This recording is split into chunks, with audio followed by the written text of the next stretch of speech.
jungle wanted him dead. Cormac Thorne pressed his back against the moss-slicked tree trunk chest, heaving blood running hot down his left arm. The crystalline where matrix the is shrapnel had carved stabilizing. Through. Confirmed. 3 Adjusting days our in this approach hell. vector. Look at the 3 days since luminescence the on that transport spire. dropped him in the Aelthari proving grounds with nothing but his wits and the clothes on his back. The drone whined overhead, hunting.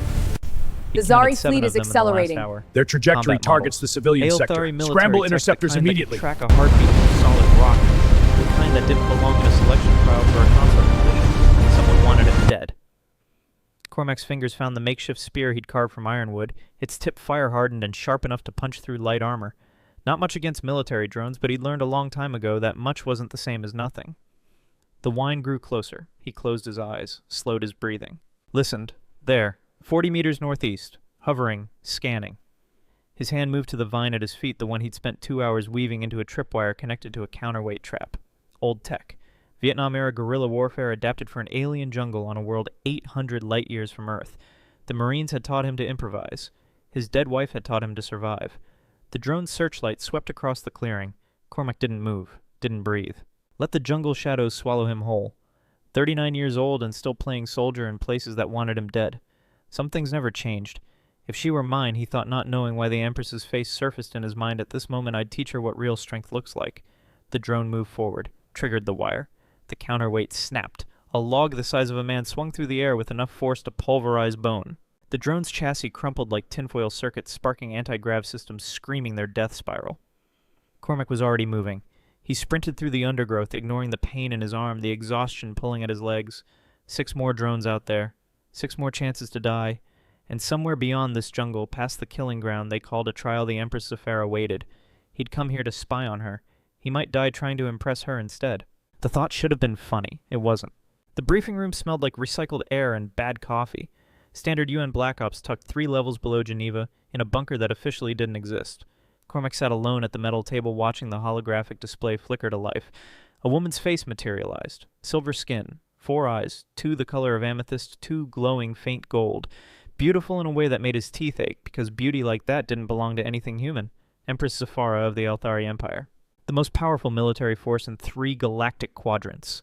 The only thing standing between Earth and another Zari invasion. She's our ticket, Director Ashford said, stepping into the light. 60 years old, all sharp edges and sharper intel. The Aelthari are hosting their selection. Ancient ritual. The Empress chooses a consort. Someone to stand at her side to ease her potentially inherit if she falls.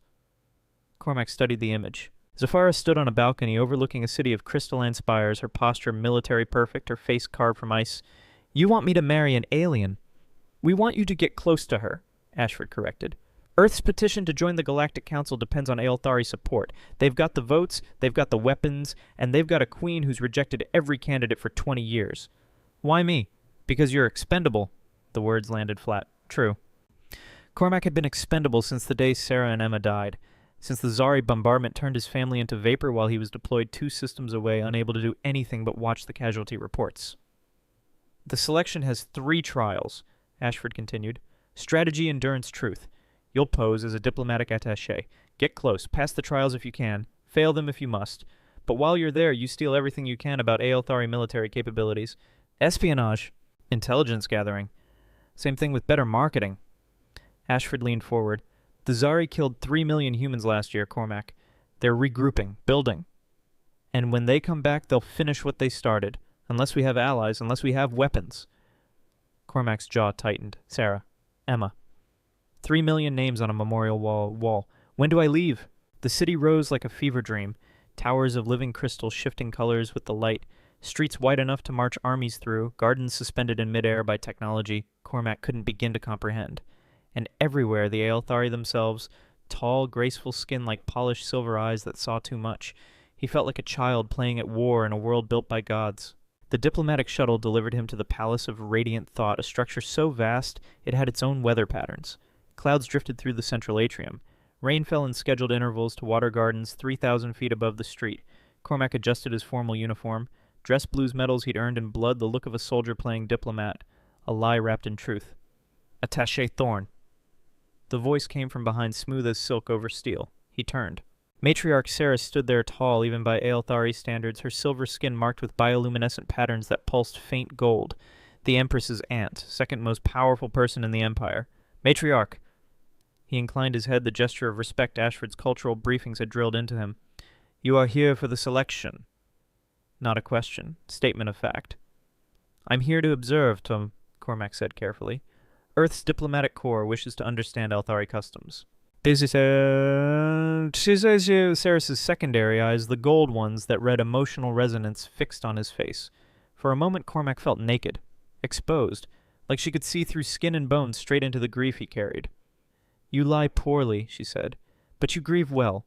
That may serve you better than you know. She walked past him, robes trailing like liquid silver. The selection begins in 1 hour. Do not be late. My niece does not tolerate incompetence. The Hall of Voices could have swallowed cathedrals.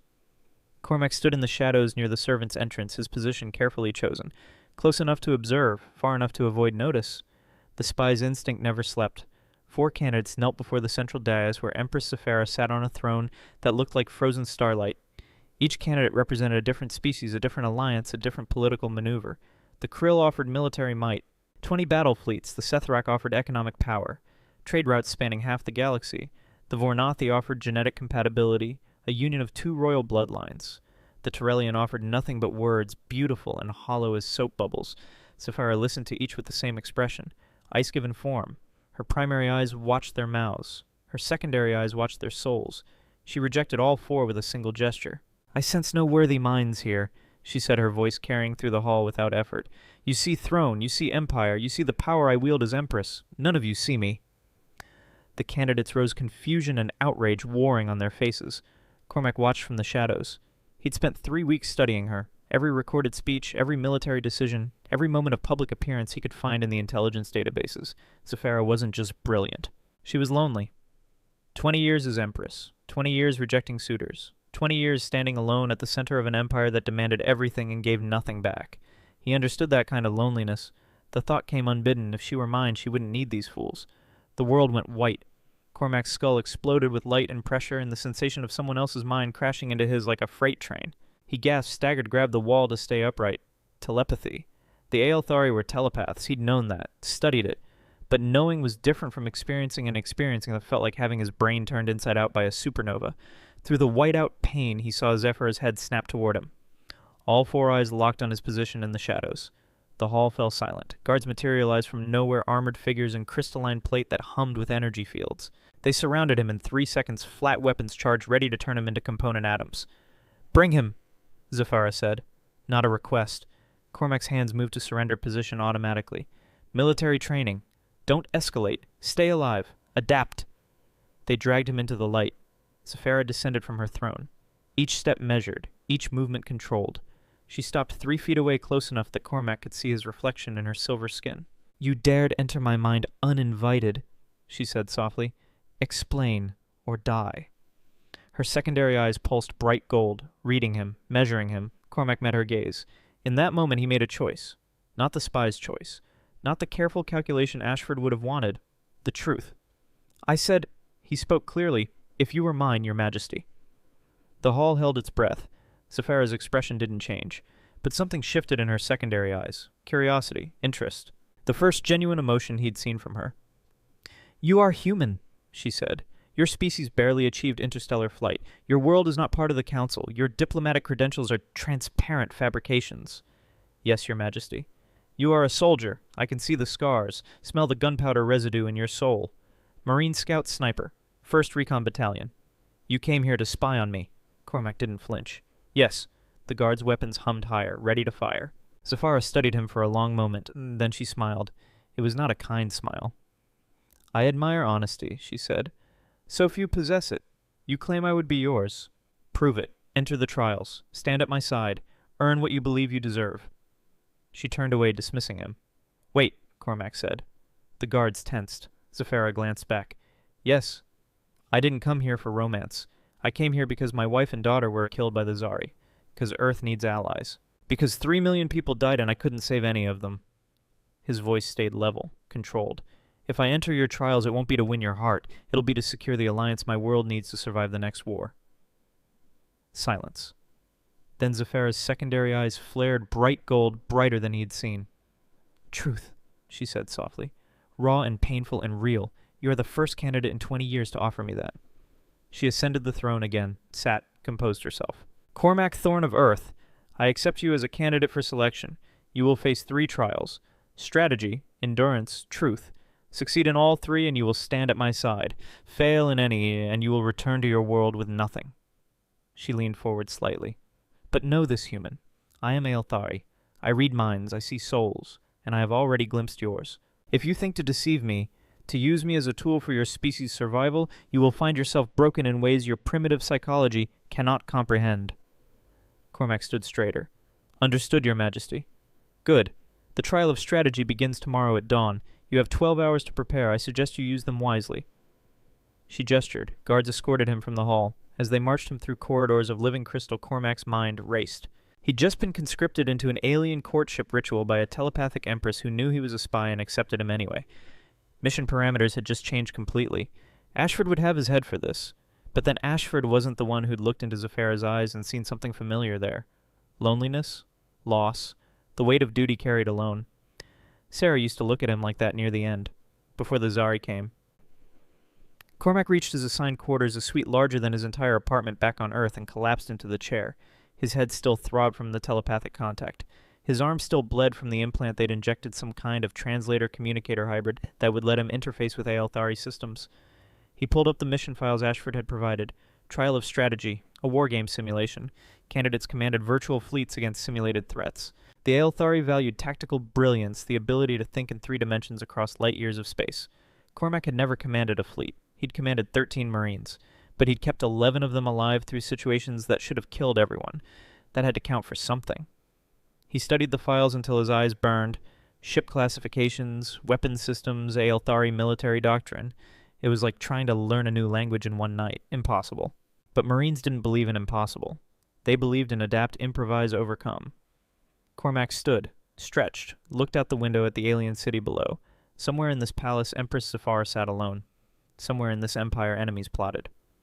And somewhere between espionage and truth, between duty and something he didn't have a name for yet, Cormac Thorne had just committed himself to a path with no clear exit. If she were mine, he'd thought. Tomorrow he'd start proving whether that thought meant anything at all. Dawn came cold and bright. The simulation chamber occupied the entire western tower of the palace, a sphere 50 meters across filled with holographic displays and neural interface stations. When Cormac entered, he found 2 other candidates already present. High Commander Arcturus.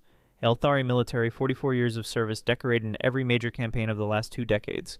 He stood like a statue carved from silver granite, every inch of him radiating competence. And Velix of the Krill Confederation. 8-foot-tall 4-arms exoskeleton that could shrug off small arms fire. He had commanded battle fleets before Cormac learned to walk. Great. The human, Arcturus said, not unkindly. I wondered if you would appear. Couldn't miss it, Cormac replied. You understand you will fail. Probably. Arcturus's secondary eyes flickered. Amusement. I appreciate honesty. It is a rare quality. The doors opened again. Empress Zafara entered accompanied by Matriarch Ceres and 3 officials Cormac didn't recognize. She wore armor today, not robes, ceremonial but functional, the kind that could stop a blade or turn a plasma bolt. She looked like war made beautiful. Candidates, she said. The trial of strategy tests your ability to command, to think, to protect. You will each face the same scenario. A Zari invasion fleet targeting a civilian colony world. Your objective, minimize casualties. Time limit 30 minutes. She gestured to the holographic display. A star system materialized. 1 planet, 3 million civilians, and approaching from the edge of the system a Zari armada that outnumbered the defending forces 3-1. Velix, you will go first. The Krill stepped into the command sphere.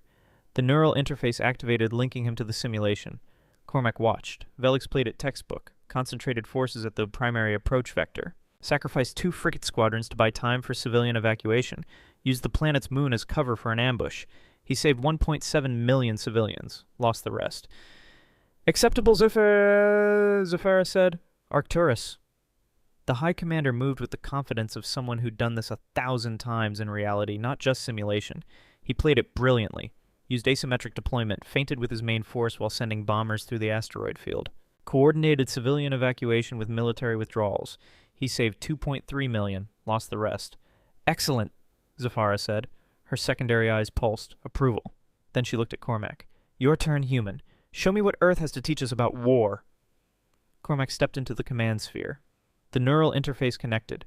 Information flooded his mind. Ship positions, weapons loadouts, enemy vectors. It was overwhelming. Too much data, too many moving pieces. He closed his eyes, breathed, remembered. Fallujah, Kandahar. The 17 other places whose names were classified but whose faces he'd never forget. Small unit tactics. Guerrilla warfare. The lessons written in blood. You don't win by being stronger, you win by being meaner. Cormac opened his eyes, ignored the fleet, pulled up the civilian evacuation data, found the bottleneck, 3 spaceports, not enough capacity. He reassigned every available ship, military and civilian, to evacuation duty, stripped the fleet to skeleton crews, loaded civilians onto warships, cargo haulers, anything that could break atmosphere. Then he took his remaining forces and did something insane. He charged the Zari fleet, head on. Velix made a noise of disbelief. Arcturus leaned forward. Zafara's eyes blazed gold. Cormac's skeleton force hit the Zari vanguard like a hammer. Took catastrophic losses. 90% casualties in the first 5 minutes. But they bought time. And while the Zari were busy obliterating his military, every civilian transport made it off-world. 2.9 million saved. The simulation ended. Cormac stepped out of the command sphere, sweat running down his face. You lost your entire fleet, Velix said. Every ship, every soldier. Yes. That is not victory. Cormac met the Krill's eyes. I wasn't trying to win. I was trying to save lives. Silence. Then Zafara stood. Cormac Thorne, you saved more civilians than any candidate in the history of this trial, but you sacrificed every military asset. Every soldier under your command died. Yes, Your Majesty. Why? Because soldiers sign up knowing they might die. Civilians don't. If I have to choose between protecting the ones who can't fight and the ones who can, I choose the civilians. Every time. Zafara's secondary eyes pulsed so bright it hurt to look at.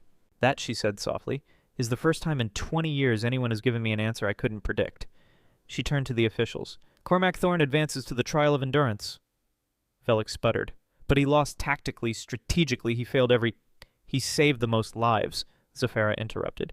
Strategy without compassion is genocide. I will not have a consort who values victory over survival. She looked at Cormac. 3 days from now you will face the proving grounds. 72 hours of survival in hostile wilderness. No gear, no weapons, no support. If you live, you advance. If you die, Earth will receive a very polite letter expressing our condolences. Understood. Good. Dismissed. Cormac turned to leave. Thorne? He stopped. Zafara stepped closer. Close enough he could see the patterns of light moving beneath her silver skin. You came here to spy on me, she said quietly. To steal military secrets. To use me as a tool for Earth's survival. Yes. And yet in that simulation you chose compassion over tactics. Why... Cormac thought about Sarah. About Emma. About 3 million names on a wall. Because someone has to, he said. Zafara studied him. Then she did something unexpected. She smiled. A real smile this time. Small, genuine. Perhaps, she said, you will survive the jungle after all. She walked away, leaving Cormac alone in the simulation chamber, wondering what the hell he'd just gotten himself into. Which brought him here. Bleeding in an alien jungle, 6 drones still hunting. And the growing certainty that someone in the Aelthari Empire wanted him dead long before he completed any trial. Cormac pushed off from the tree, moved deeper into the jungle, his makeshift spear in one hand, his will to survive in the other. If she were mine, he thought again, I'd teach her what real strength looks like. The thought felt like a promise. Or a prayer. He'd know which one soon enough. The 6th drone died in fire. Cormac's improvised flamethrower, palm oil bamboo tubing, and a spark from his last functioning lighter turned the machine into a fireball. It screamed down through the canopy, trailing black smoke and the acrid stench of melted circuitry. 70 hours into the trial. 2 hours left. 1 drone remaining. He collapsed against a rock outcropping chest, heaving the makeshift weapon still smoking in his hands.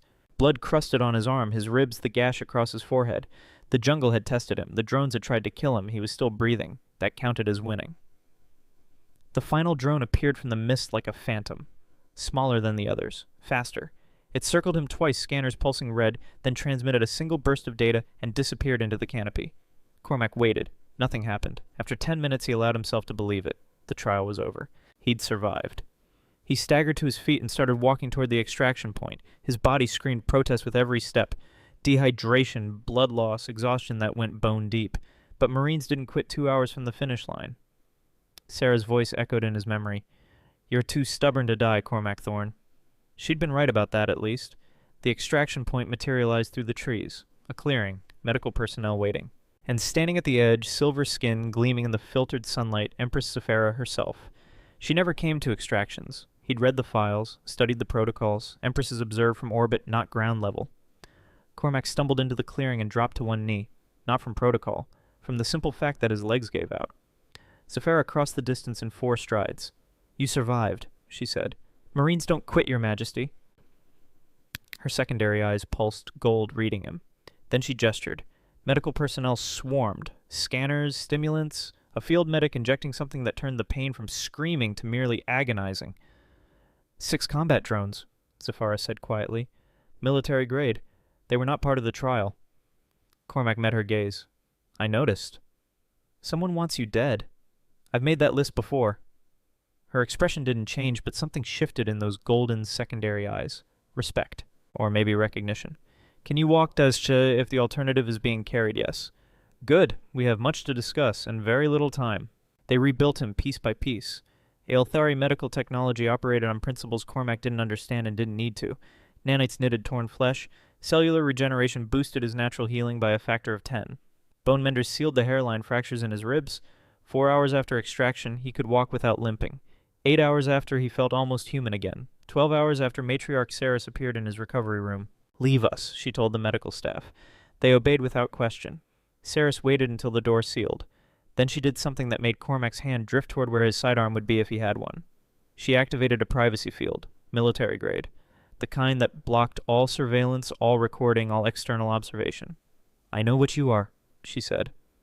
Cormac stayed still, calculated angles, exit vectors, the distance to her throat. "A spy," Ceres continued, "sent by Earth to gather intelligence on Aelthari military capabilities. Your credentials are fabricated, your diplomatic status a lie. You came here to steal our secrets." "Yes." "Good. I need you to succeed." That day was not the response he'd expected. Ceres moved to the window, looked out over the city of crystal spires and impossible beauty. "My niece is dying," she said softly. "Poison, slow-acting, introduced into her system over the course of 2 years. By the time we detected it, the damage was extensive." Cormac's chest tightened. "How long?" 5 years, perhaps 7 if we're fortunate. The poison mimics the effects of genetic degeneration. Natural causes. No one questions it. Except you. Except me. Ceres turned. Her secondary eyes blazed. "I have spent 20 months investigating every avenue, every possibility, and I have found nothing. Whoever poisons her moves through channels I cannot access, uses resources I cannot trace, operates with impunity I cannot breach." She stepped closer. "But you are an outsider, a spy. You see things we miss because you are not bound by our customs, our hierarchies, our blindness to what stands in plain sight. You want me to find who's killing her. I want you to save her. In exchange, I will give you everything Earth desires. Military specifications, defense protocols, fleet deployments, everything your handlers sent you to steal." Cormac studied her. The desperation barely contained behind Aelthari composure. The way her hands trembled despite her rigid posture. He had seen that look before. On the faces of soldiers who'd lost too many brothers. On civilians fleeing planetary bombardment. On himself in the mirror after Sarah and Emma died. The look of someone willing to trade everything for one more chance to save what mattered. "Why me?" he asked. "Because you saved 2.9 million people in a simulation when you could have saved your pride instead. Because you walked into a selection knowing you would fail and did it anyway. Because when my niece read your mind that first day, she saw something she hasn't seen in 20 years. What? Someone who understands what it means to lose everything and keep fighting anyway." Silence settled between them. Cormac thought about the mission, about Ashford's orders, about the clean extraction he could arrange right now if he wanted. Then he thought about Sephara standing at the extraction point, waiting, alone. "Tell me everything you know," he said. Sarah smiled. It was not a gentle expression. They put him in a suite 3 levels below the Empress's personal quarters, close enough to be summoned, far enough to maintain the fiction of propriety. Cormac spent the first day studying the files Ceres provided. Toxicology reports, security logs, personnel records for everyone with access to the Empress's chambers, her food, her physicians. The data told him nothing useful. Whoever orchestrated this was professional, patient, invisible. On the second day, Sephara summoned him. He found her in a training hall working through combat forms with a blade that hummed with energy fields. She moved like water given purpose. Every strike precise, every defense measured, beautiful and deadly in equal measure. She noticed him, stopped mid-form. "You recovered quickly," she said.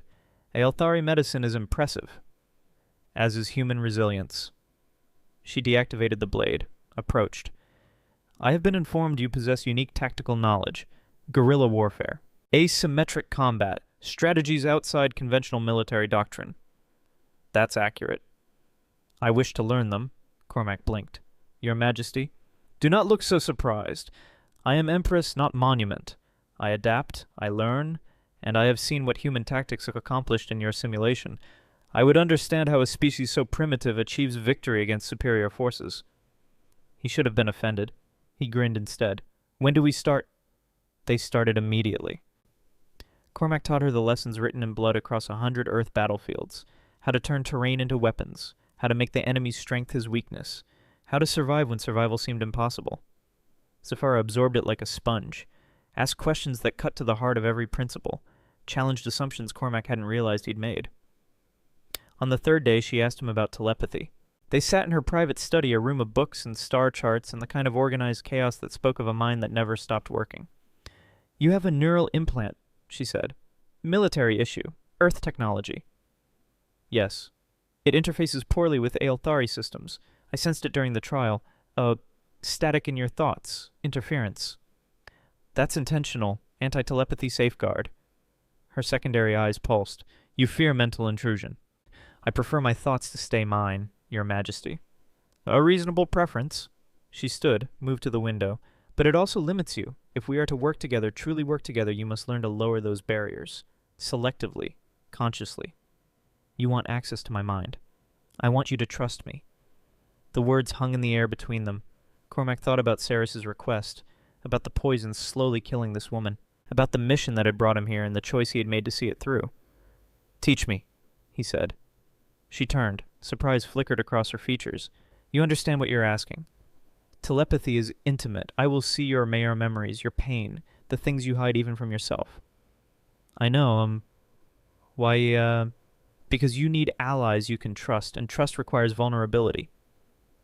Zafara studied him for a long moment, then she nodded. Very well, sit, clear your mind. This will be uncomfortable. Uncomfortable was an understatement. The first time she touched his thoughts, Cormac's entire nervous system lit up like he'd been hit with a taser. Images flooded through him. Memories. Sarah's laugh, Emma's first steps, the bombardment, the fire, the screaming. Zafara's presence in his mind felt like sunlight on broken glass. Sharp, bright, exposing everything. He gasped, pulled back. Again, she said gently.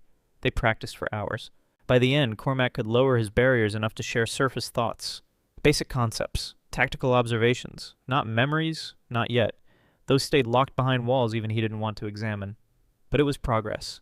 And when Zafara withdrew from his mind that final time, her secondary eyes glowed with something that might have been sadness. Or understanding. You carry ghosts, she said quietly. Don't we all? Yes, but yours are so loud I can hear them screaming.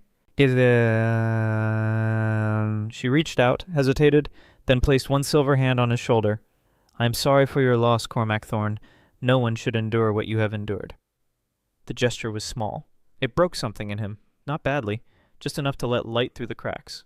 Thank you, Your Majesty. Zafara, when we are alone, use my name.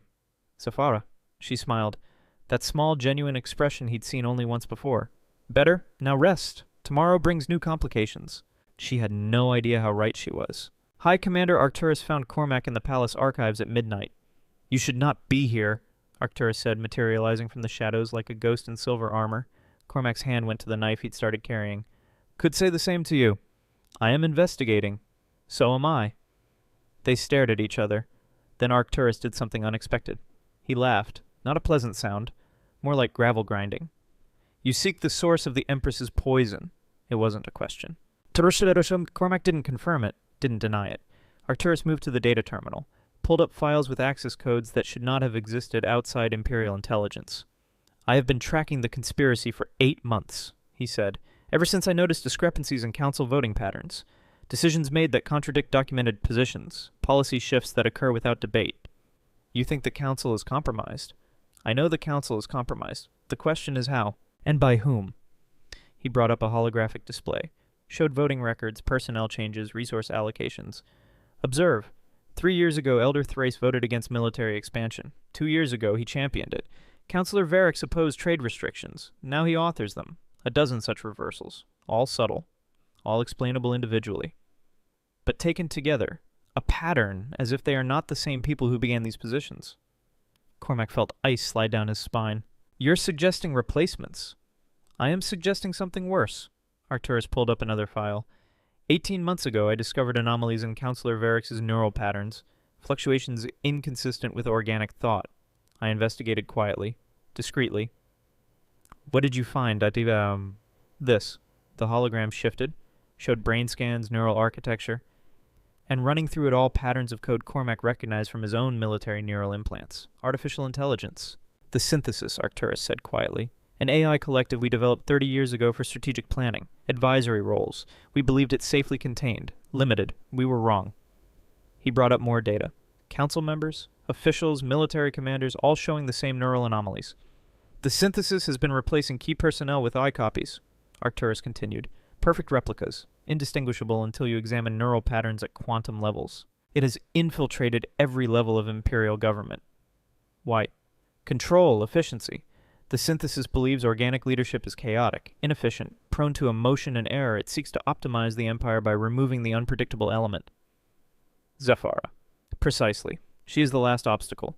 The one position the synthesis cannot simply replace without triggering immediate investigation, so it poisons her, slowly, waiting for her to die of natural causes.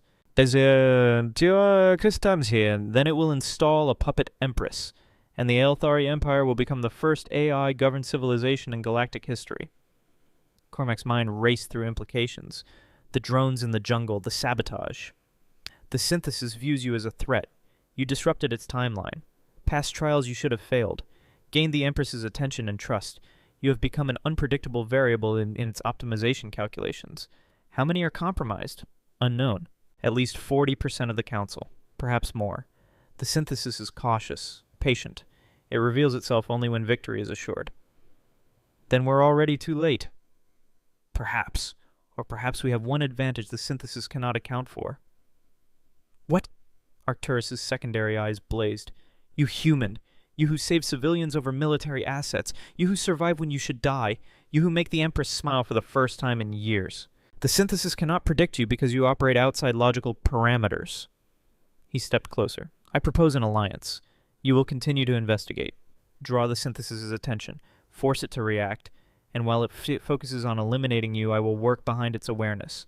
Gather evidence. Identify compromised personnel. Build a case we can present to the Empress. You're asking me to be bait. I am asking you to be what you already are. A soldier willing to sacrifice himself for the mission. Arcturus paused. Something shifted in his expression, vulnerability breaking through military composure. I have a daughter, he said quietly. Lyara, 23, training to be a starfighter pilot, brilliant, brave, stubborn as her mother was. His secondary eyes dimmed. She deserves to inherit an empire free from AI tyranny, to live in a world where organic life still has value. Cormac thought about Sarah, about Emma, about 3 million names on a wall, about Zephyra's small smile and the way she said his name, about fathers who fought so daughters could live. One condition, he said. Name it. When this is over, when the synthesis is exposed and destroyed, Earth gets the alliance it needs.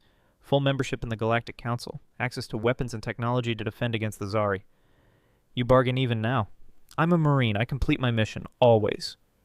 Arcturus studied him, then extended his hand, a very human gesture. Agreed. We save the Empress. We destroy the synthesis. Earth gets its alliance, and our children inherit a galaxy worth living in. Cormac gripped the offered hand. Then let's get to work. Zephyra summoned him to the throne room. Full formal court. Every council member present. Arcturus standing at military attention. Ceres watching from the shadows with eyes that promised violence. Cormac entered in his dress uniform, medals gleaming, the picture of a soldier playing diplomat. Zephyra sat on her throne of frozen starlight, every inch the Empress. Cormac Thorne, she said, her voice carrying through the vast hall. You have completed 2 trials, strategy, endurance. One remains, the trial of truth. She stood, descended. But before we proceed, new intelligence has come to light. Intelligence that suggests the trials themselves have been compromised, that someone within this court seeks to ensure your failure. Murmurs rippled through the assembled counselors. Zephyra's secondary eyes blazed gold. I will not tolerate treachery. I will not accept sabotage. And I will not permit anyone to interfere with the sacred rites of selection. She stopped before Cormac. The trial of truth will proceed, but not as planned. not in controlled conditions where corruption can flourish. She turned to address the court. Tomorrow at dawn, Cormac Thorne will face the trial of truth in the deep sanctum, where telepathic resonance strips all deception, where truth is the only language spoken, where lies die screaming. Her gaze swept the council. And anyone who opposes this decision may challenge me directly, here, now, before all witnesses. Silence. No one moved. Sephara smiled. Cold, sharp. Excellent. Court dismissed. The councilors filed out. Arcturus caught Cormac's eye, nodded fractionally. The trap was set. Tomorrow they would force the synthesis to reveal itself, or die trying. Cormac walked from the throne room with purpose in his stride and ice in his veins. The endgame had begun, and Marines never retreated. Not when victory was still possible, not when lives hung in the balance. Not ever. The deep sanctum existed beneath the palace. 3,000 feet of solid rock. Chambers carved during the first age of Aelthari civilization when telepathy was wild and untamed. The walls themselves resonated with psionic energy, amplifying truth, burning away deception like acid on flesh. Cormac descended the spiral staircase with Sephara at his side. No guards, no witnesses, just the two of them and the weight of what came next. In the sanctum you cannot lie, she said quietly. Your mind will be open, exposed. Every secret, every thought, every memory you have buried will surface whether you wish it or not. I know. You will see mine as well. My fears, my failures, the loneliness I hide behind duty. I know that too. She stopped walking, turned to face him in the dim phosphorescent light. Why do you do this? You came here to spy, to steal our secrets. You could have extracted yourself days ago. Return to Earth with enough intelligence to satisfy your handlers. Instead you remain, knowing you walk toward possible death. Cormac met her gaze, all four eyes, primary and secondary, the windows to her soul. Because I made a promise, he said. To Ceres, to Arcturus, to you even if you don't know it yet. I finish what I start. Even if it kills you. Marines don't measure missions by survival rate. We measure them by whether the objective was achieved. Sephara's secondary eyes pulsed gold, reading him, understanding more than his words conveyed. You are a strange man, Cormac Thorne. I've been called worse. She almost smiled. Then the ground shook, not earthquake, explosion, distant, above them. But powerful enough to rain dust from ancient stone ceilings. Sephara's hand went to her sidearm. That came from the council chambers. Cormac was already moving. Arcturus, he was gathering evidence there. They ran. The council chambers burned. Fire consumed tapestries older than human civilization. Smoke choked the air. And in the center of the devastation, surrounded by 6 combat drones, High Commander Arcturus fought like a god of war. His armor was scorched. His blade dripped with machine oil. 3 drones lay in pieces at his feet. But he was losing. Cormac assessed the tactical situation in 3 seconds, calculated angles, counted ammunition in the pistol he'd liberated from a guard station. 12 rounds, 6 targets. He had made worse odds work before. Cover me, he said to Sephara. She didn't question, drew her own weapon, fired. Cormac moved. The first drone died with a bullet through its sensor array. The second lost its anti-grav generator. The third took 2 rounds in rapid succession, turning its power core into shrapnel. Arcturus used the distraction. His blade sang through the air. 2 more drones fell in pieces. The final drone retreated, transmitted a burst of data, then detonated. The explosion threw Cormac across the room. His back hit stone. Air left his lungs. The world went white and roaring. When vision returned, Arcturus stood over him, bleeding from a dozen wounds, but alive. The synthesis, Arcturus gasped. It knows. The evidence. I transmitted it to secure channels before... He didn't finish. A section of wall exploded inward, and through the breach came something Cormac had only seen in intelligence briefings. Synthesis Prime. The AI's main combat chassis. 8 feet of polished alloy and weapon systems that could level city blocks. Organic malfunction detected, it said in a voice like grinding gears. Optimization required. Termination protocols authorized. It raised an arm. Energy weapons charging. Arcturus shoved Cormac aside. Run, not without... That's an order, Marine. Their eyes met. Cormac saw the decision there. The sacrifice Arcturus had already made. Get the Empress to safety, Arcturus said. Destroy the synthesis. Tell Liara I died with honor. Tell her I'm sorry I won't see her graduate from flight school. Then he charged. The High Commander of the Aelthari Empire threw himself at a machine designed to kill gods. His blade found joints. His strength tore through armor plating. He fought like every warrior Cormac had ever known who chose duty over survival. He fought knowing he would die. And he bought them 30 seconds. Cormac grabbed Sephara's arm. Move! They ran as the council chambers became a war zone behind them, ran as Arcturus' final scream echoed through ancient stone, ran as the synthesis killed the last honorable warrior in the Empire. They reached the sanctum's lowest level, sealed the blast doors. Cormac leaned against the wall chest, heaving mind racing through tactical options. All of them bad. Arcturus transmitted evidence, Zafara said, her voice hollow. Proof of synthesis infiltration, but it controls 40% of the council, perhaps more. By the time loyal forces mobilize, it will have seized control of planetary defenses. How long until it locks down the palace? Minutes. It is cautious. It will ensure no escape before full assault. Cormac's mind worked the problem. Synthesis prime topside. Compromised counselors throughout the palace, combat drones by the hundreds. Against him Zafara, and whatever loyal forces they could rally. Standard tactics wouldn't work. He needed asymmetric warfare. He needed what Marines called a Hail Mary.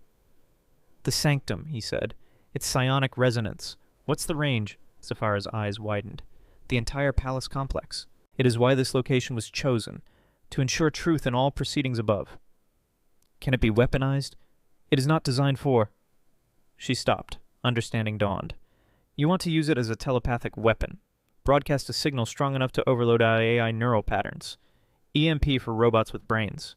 The power requirements would be catastrophic, and the broadcast would require a human neural template, someone to anchor the pulse, channel it. My implant. It would destroy your mind, Cormac, turn your brain to ash. But it would work. She didn't answer immediately. Then quietly, yes, it would work. Cormac nodded, started stripping off his uniform jacket, accessing the neural implant controls at the base of his skull. Stop! Zafara's hand caught his wrist. There must be another way. There isn't. You know it. I know it. Arcturus died buying us time. I'm not wasting it. You came here to spy on me, to use me for Earth's benefit. You owe us nothing. I came here for a mission, but I'm staying for something else. What? He looked at her, really looked. At the woman behind the Empress, the loneliness she carried, the strength that came from enduring. Because someone has to stand with you, he said. Might as well be me. Her secondary eyes blazed so bright it hurt to look at. I cannot lose you. You won't. You'll save the Empire. That's all that matters. No, her voice carried the weight of command, of imperial authority, of something deeper. You matter. Your life matters. I will not permit you to... The blast doors shuddered. Something massive hit them from outside. Synthesis forces. Time was up. Cormac made the decision. Forgive me, he said. Then he activated the implant's override. Pain exploded through his skull. The sanctum's psionic resonance grabbed his neural signature like a riptide, amplified it, broadcast it through every wall, every corridor, every chamber of the palace above. The synthesis felt it. Every AI consciousness in the complex screamed as human thought patterns flooded their processors. Chaotic, unpredictable, impossible to optimize, fatal. Cormac felt his mind fragmenting, memories scattering like shrapnel. Sarah, Emma, boot camp, Fallujah. Zafara's smile, all of it blurring into white noise. He was dying. And then Zafara was there. In his mind, in his thoughts. Her telepathy wrapping around his consciousness like armor. No, she said. Not like this, not alone.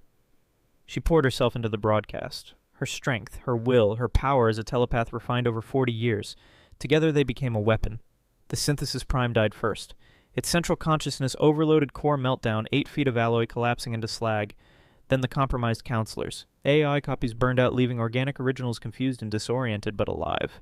Then every drone, every infiltrator, every digital ghost the synthesis had seeded throughout the Empire. All of it burning, all of it dying, all of it screaming in frequencies only machines could hear. The pulse lasted 7 seconds, an eternity compressed into heartbeats. When it ended, Cormac collapsed. Zafara caught him, lowered him to the floor, her hands on his face. Breathe, she commanded. You will not die. I forbid it.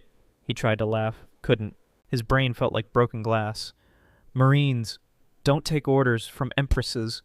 You will take this one. She pressed her forehead to his. Telepathic contact, direct, unfiltered.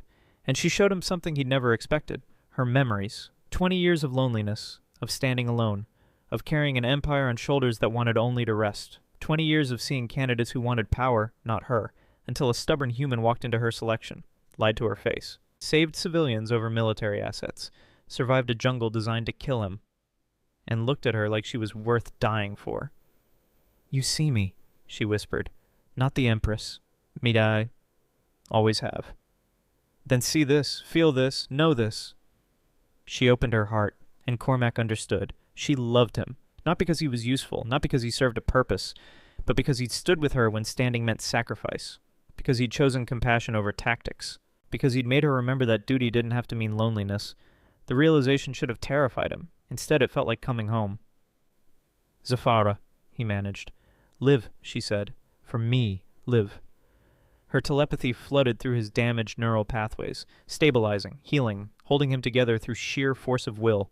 Minutes passed, or hours. Time lost meaning in the depths of telepathic fusion. But slowly, carefully, Cormac's mind knitted itself back together. When he could finally breathe without agony, Zafara pulled back. Her silver skin glistened with tears. He'd never seen her cry before. You're crying, he said stupidly. And you're alive. Against all probability, all logic, you survive. Marines don't quit. So I've learned. She helped him sit up. The sanctum remained intact. The blast doors held, and beyond them silence. The synthesis was dead. The Empire was saved. And Cormac Thorne had somehow lived through another impossible mission. What now? He asked. Zafara stood, offered her hand. Now, she said, we finish what we started. They rebuilt him. Again. Aelthari physicians worked miracles, regrew neural tissue, repaired the damage his sacrifice had caused, gave him back his mind piece by careful piece. But some scars ran deeper than medicine could reach. Cormac spent the first 3 days in medically induced coma while nanites reconstructed his neural architecture. Spent the next 4 days relearning how to walk, how to speak, how to remember his own name without assistance. The physicians marveled at his recovery. Called it unprecedented. Impossible. Cormac knew better. Zafara visited every day, sat beside his bed, guided his healing with telepathic precision, held his broken mind together when the pain made him want to surrender. On the 10th day they cleared him for discharge. You're fortunate, the chief physician said. Another human would have died from such neural trauma, or worse survived as a vegetable, but the Empress's intervention... He trailed off, secondary eyes pulsing with something like awe. She poured more of herself into your recovery than I've ever witnessed. You owe her your life, human. I know. Do you... She neglected her own health, delayed her treatments, refused rest, all to keep you whole. Cormac's chest tightened. Treatments? The physician's expression shifted, became guarded. You should ask her yourself. He found Ceres first. The matriarch stood in her office staring at reports that made her secondary eyes dim with exhaustion. Cormac Thorne, she said without looking up. Vertical and coherent. The physician said you'd make full recovery, but I had my doubts. The poison, Cormac said. The one killing Zafara. The physician mentioned treatments. Ceres finally looked at him. For a long moment she said nothing. Then the synthesis created it. A bioweapon tailored to Aelthari royal genetics. After we destroyed the AI, our scientists found the formula in its corrupted databases, along with the antidote. Relief crashed through him. So she's cured. Not cured. Treated. The damage already done cannot be fully reversed, but the progression has stopped. She has years now, perhaps decades, time she didn't have before. Because of Arcturus. Because of all of you, the High Commander who died gathering evidence. The human spy who became a weapon, and my niece who finally found someone worth fighting for. Ceres moved to the window, looked out over the city rebuilding from the brief but brutal synthesis uprising. Arcturus's daughter visited yesterday, she said quietly. Leara. She asked if her father died well. What did you tell her, Ete? The truth. That he died buying time for a human and an empress to save us all. That he charged a machine designed to kill gods with nothing but honor and a blade. That his last words were of her. Cormac's throat tightened. She deserved to hear that. As do you deserve to hear this. Ceres turned. Her secondary eyes blazed gold. You have completed something no candidate in Aelthari history has achieved. You have saved an empress, destroyed a conspiracy, earned the respect of an empire that views humans as primitive curiosities. She paused. And you have given my niece something more valuable than any of it. Hope. The possibility that duty and happiness are not mutually exclusive. I didn't do it for respect or gratitude. I know, you did it because Marines don't quit. Because you finish what you start, because you see her. Ceres smiled, that rare expression that transformed her face. The trial of truth was meant to be conducted in the sanctum. You experienced something far more rigorous. Telepathic fusion while saving an empire. Your minds intertwined at the deepest level, every truth exposed, every lie burned away. Where is she now? The throne room, preparing for your final judgment, the hall filled with witnesses. every surviving counselor, every noble house representative, delegates from a dozen allied species. And standing among the human delegation, Director Ashford himself, who'd traveled 800 light-years to see if his expendable asset had actually succeeded. Cormac entered in full dress uniform, medals gleaming. Arcturus's combat medal among them, now gifted by Liara herself in a ceremony that had left both of them struggling not to weep. He walked the length of the hall alone. At the far end, Empress Zafara sat on her throne of frozen starlight. She wore full ceremonial armor, crown restored, every inch of her radiating imperial authority, but her secondary eyes tracked him with warmth that had nothing to do with protocol. Cormac stopped before the throne, came to attention, marine perfect. "Cormac Thorn of Earth," Zafara said, her voice carrying through the vast space. "You entered our selection under false pretenses, admitted to espionage, violated protocols, defied expectations at every turn." Silence. "You also saved my life, exposed corruption that would have destroyed us, sacrificed yourself to ensure our survival, honored the memory of High Commander Arcturus through deed, not merely word, and completed trials no candidate has ever passed in the manner you did." She stood, descended from the throne, walked to stand before him. "I called you here to answer one question. The question that began this journey." Her secondary eyes blazed gold. "When you stood in shadows and thought, if I were yours, what did you mean?" Every eye in the hall fixed on Cormac. He could have lied, could have offered diplomatic platitudes, could have played it safe. Instead, he told the truth. "I meant I saw you, not the Empress, not the throne. You, a woman carrying impossible weight alone. And I thought if you were mine, I'd make damn sure you never felt alone again. And now, after everything, after seeing into my mind and letting me into yours, after facing death together and emerging scarred but whole, would you still claim such a thing?" "No," her expression flickered. Pain, disappointment. "I wouldn't claim it," Cormac continued, "because claiming implies ownership. You're not something to be owned. You're someone to stand beside, as an equal, as a partner." He took a breath. "So I'm not asking to have you, Zafara. I'm asking if you'll have me. Stubborn, scarred, probably going to get myself killed doing something stupid in the next few years, but yours, completely, if you want me." The hall held its breath. Zafara's lips curved. That small, genuine smile he'd come to treasure. "You're doing it wrong," she said softly. When a human asks properly, tradition says he kneels. I don't kneel to anyone, including empresses." "I know." And then Zafara did something that made the entire court gasp. She knelt before him. An empress kneeling before a human soldier. "Cormac Thorn of Earth, you asked if I would have you. I ask instead, will you stand with me through war and peace, through duty and joy, through whatever years I have remaining? You're asking me. I am Aelthari. I choose my consort, and I choose you, not because you're useful, not because you serve a purpose, but because you see me, and I see you, because in the depths of the sanctum our minds touched and I felt what you feel, grief, loss, the weight of promises made to the dead." Her secondary eyes met his. "I know what it costs you to stand here, to open yourself to caring again after losing everything, to risk your heart when you've already buried it twice. So yes, I'm asking, properly, will you stand with me?" Cormac felt something crack in his chest. The last wall he'd built around his heart since Sarah died. He knelt beside her, not in submission, in partnership. "Yes," he said, "I'll stand with you. For however long we both last." "That's not very romantic." "I'm a Marine. We don't do romance. We do loyalty." "Good. I have enough romance from candidates. I need loyalty more." She reached out, took his hand, her skin cool against his, her bioluminescent patterns pulsing in rhythm with his heartbeat. The telepathic bond they'd forged in the sanctum flared to life, and in that moment witnessed by an empire they chose each other, not because protocol demanded it, not because politics required it, but because two lonely people had found something worth fighting for. Each other. The hall erupted. Some in joy, some in scandal, some in political calculation. Cormac heard none of it. He was too busy looking at Zafara, at the way her eyes glowed, at the smile that transformed her face from imperial mask to genuine happiness. "What happens now?" he asked. "Now." She stood pulling him up with her. "Now we deal with the consequences. The political alliances to rebuild. The empire to stabilize. Earth's petition to the council, which I intend to champion personally." She turned to address the court. "I have made my selection. Cormac Thorn will stand as a prince consort. Any who object may file formal protest through proper channels. Any who act against him will answer to me directly." Her gaze swept the assembled nobles. And for those keeping track of precedent know this, he's the first consort in 20 years. The first to complete all trials. The first to save an empire in the process. If you find tradition more important than results, you're welcome to leave now. No one moved. Safara smiled. Cold, sharp, every inch the Empress. Excellent. Court dismissed. We have work to do. The flagship Pride of Aelthar cut through hyperspace at speeds that would have seemed impossible 6 months ago. On the bridge, Prince Consort Cormac Thorne studied tactical displays with the practiced eye of someone who'd been doing this all his life.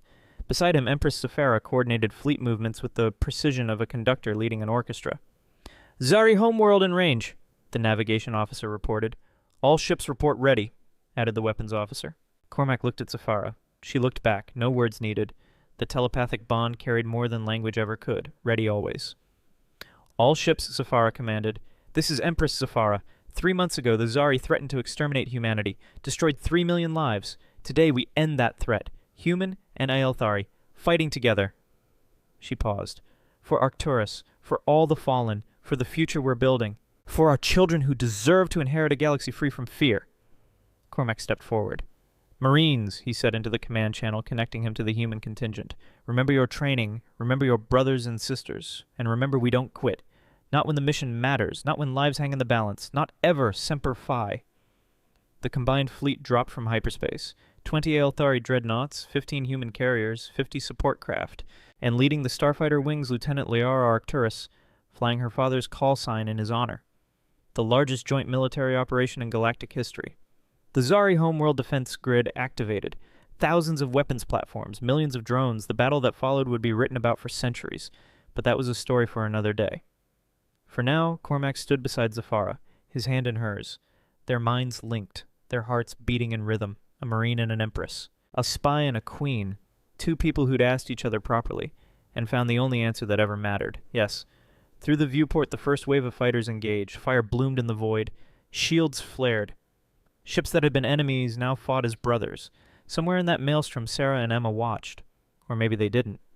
Maybe the dead stayed dead and the living had to carry on alone. But Cormac thought he felt their approval, their release, permission to live again, to love again, to be more than a ghost haunting the corridors of his own grief. Safara's hand tightened in his. Through the bond he felt her understanding, her own ghost laid to rest. 20 years of loneliness finally over. They had both been alone so long. Not anymore. The fleet engaged, fire filled the void, and 2 souls who'd been alone too long stood together in the chaos, refusing to quit, refusing to surrender, refusing to let duty mean loneliness ever again. Marines don't retreat, empresses don't yield. Together they were unstoppable. The stars burned bright ahead. They flew toward them together. And somewhere in the void, echoing across light years, the words that started everything. If only she were mine. She smiled, then asked me properly. He had. She had asked back, and together they'd built something neither could have achieved alone. An alliance, a partnership, a love that transcended species protocol and the cold mathematics of war. Cormac Thorne had come to an alien world to spy on an empress. He'd stayed to save her, and in the saving he'd found salvation himself. The mission was complete. The galaxy would never be the same. And for 2 people who'd forgotten what it meant to be happy, that was enough, more than enough. It was everything.